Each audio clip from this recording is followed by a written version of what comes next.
Ito yung nakita ko. Sa inyo solar. Ay ano, ang tawag doon? Kuryente. Ito, humiilaw to.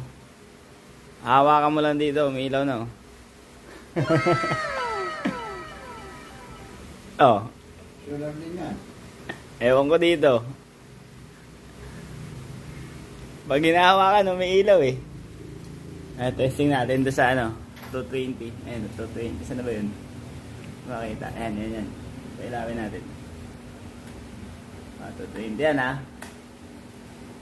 Kunin natin yan. Palitan natin ito. Pagpalitin natin sila. Ha? Tanggalin natin. May mga agyo-agyo pa.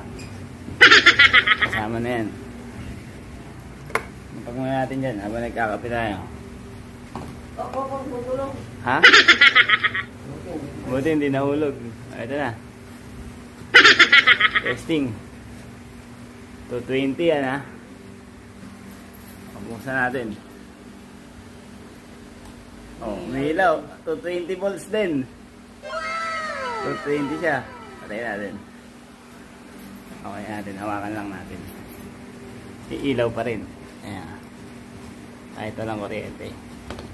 Ito, hawakan lang natin dito. Tapos pag pinindot natin ito. Hindi, ayan o. Medyo konting diin lang ng konti pag sa umpisa. Sa umpisa, ayan o. Pag okay na, umilaw na ulit. Ayan o. Mga guys.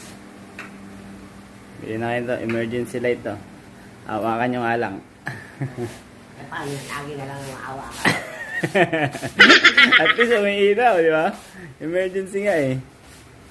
Pag nag-brown out, pwede na yan. Saan kayo nakakita niyan? Bira na yung ganito. Ito yung box niya. Matagal na sa akin to eh. Mga 3 years na yata.